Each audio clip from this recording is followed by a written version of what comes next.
Friends, ഞാൻ നിങ്ങളുടെ സുനില രാകേഷ്. ഇന്നത്തെ എൻ്റെ വീഡിയോ ഒരു സ്പെഷ്യൽ ഉണ്ടാക്കാമെന്ന് വിചാരിച്ചു കേട്ടോ. നിങ്ങളിത് കണ്ടിട്ട് പറയണം എന്താണ് ഇതിൻ്റെ പേരെന്ന്. പുറത്ത് നല്ല മഴ നടക്കുന്നുണ്ട്.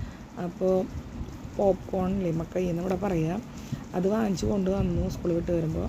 അപ്പോൾ ഞാൻ വിചാരിച്ചു 4 മണിയാകുമ്പോൾ പിള്ളേർക്കും അതുപോലെ തന്നെ വൈകിട്ട് രാകേഷേട്ടനൊക്കെ വരുമ്പോൾ ഉണ്ടാക്കി കൊടുക്കാമെന്ന് വിചാരിച്ചിട്ട് ഉണ്ടാക്കുന്നതാണ്. ഇതിൻ്റെ പേര് ഞാൻ പിന്നെ പറയാം. ആർക്കെങ്കിലും ഈ വീഡിയോ കാണുമ്പോൾ ഇതിൻ്റെ പേര് അറിയുന്നുണ്ടെങ്കിൽ കമൻ്റായിട്ട് ഇടണേ.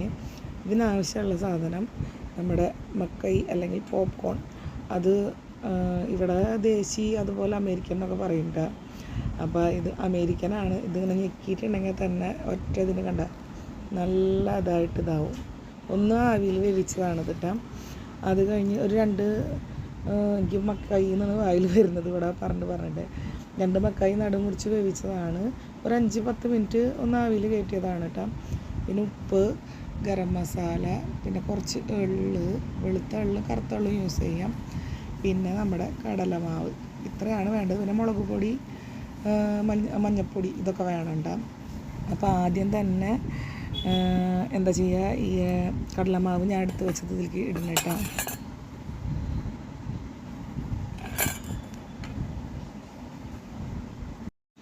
ഒരു കപ്പ് കടലമാവ് ഇട്ടല്ല. ഇനി അതിന് ശേഷം ഒരു ഇത്രയ്ക്ക് 1/4 സ്പൂൺ എന്ന് പറയാം, ടീസ്പൂൺ കണ്ട, ഒരു സ്പൂണിൻ്റെ അറ്റത്ത് കുറച്ച് അത്രയ്ക്ക് ഇട്ടു. മഞ്ഞൾപ്പൊടി ഏത് ഇതിലായാലും ഇട്ടിട്ടുണ്ടെങ്കിൽ നല്ലതെന്താണെന്ന് വെച്ചാൽ അതിൽ നമ്മുടെ എന്ത് അണുക്കളുണ്ടെങ്കിൽ അതൊക്കെ നശിച്ചു പോകാൻ ഏറ്റവും നല്ല സാധനമാണ് കേട്ടോ. പിന്നെ ഒരു സ്പൂൺ നിറച്ച് മുളക് പൊടി,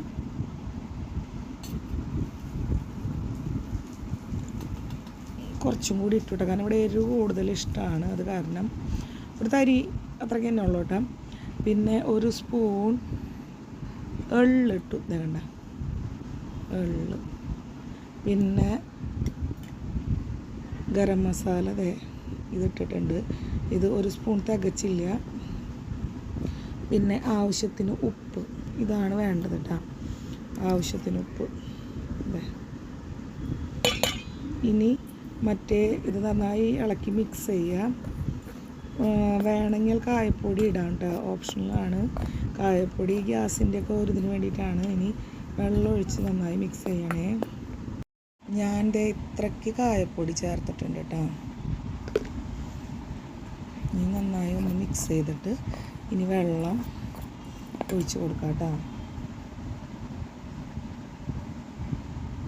അധികം ലൂസാക്കി എടുക്കണ്ട, കാരണം ഈ ഇരിക്കുന്ന മക്കൈ ഉണ്ടല്ലോ, അത് നമുക്ക് ഓരോ അല്ലിയായിട്ട് ഇനി ഇടിച്ചെടുത്തിട്ട് വേണം ഇതിലിട്ട് ഒന്ന് മിക്സ് ചെയ്തിട്ട് ഫ്രൈ ചെയ്തെടുക്കാൻ.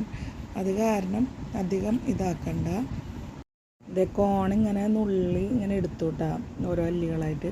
പിന്നെ മാവ് കലക്കിയത് ഇങ്ങനെ ഇരിക്കുന്നത് കണ്ടില്ലേ. പിന്നെ ഞാൻ കുറച്ച് ടൂത്ത് പിക്ക് എടുത്തിട്ടുണ്ട് കേട്ടോ. ടൂത്ത് പിക്ക് എന്തിനാണെന്ന് വെച്ചാൽ ഞാൻ കാണിച്ചു തരാം എന്താണ് ചെയ്യാൻ പോണെന്ന്. എണ്ണ ചൂടായപ്പോൾ ഞാൻ ഓരോന്നായിട്ട് ഇട്ട് കൊടുക്കും. അങ്ങനെ ഫൈനലി നമ്മുടെ പോപ്കോൺ പക്കാവട റെഡി ആയിട്ടാണ്. ഇതിൻ്റെ പേര് ഇവിടെ എങ്ങനെയാണ് പറയുക, നമ്മുടെ നാട്ടിലൊന്നും ഞാൻ കഴിച്ചിട്ടില്ല. അപ്പോൾ എൻ്റെ ഈ വീഡിയോ കാണുന്ന ഫ്രണ്ട്സിൻ്റെ ഒക്കെ നാട്ടിൽ ഇങ്ങനെ ഒരു സാധനം ഉണ്ടെങ്കിൽ അതിനെന്താണ് പറയുകയെന്നുണ്ടെങ്കിൽ ആ പേര് ഇതിൽ കമൻ്റായിട്ട് ഇടണേ. അതുപോലെ തന്നെ ഈ വീഡിയോ ഇഷ്ടപ്പെട്ടെങ്കിൽ ലൈക്ക് ചെയ്യുക, കമൻറ്റ് ചെയ്യുക, നിങ്ങളുടെ ഫ്രണ്ട്സിലേക്കും എൻ്റെ ഈ വീഡിയോ ഷെയർ ചെയ്ത് കൊടുക്കുക. Thank you for watching once again.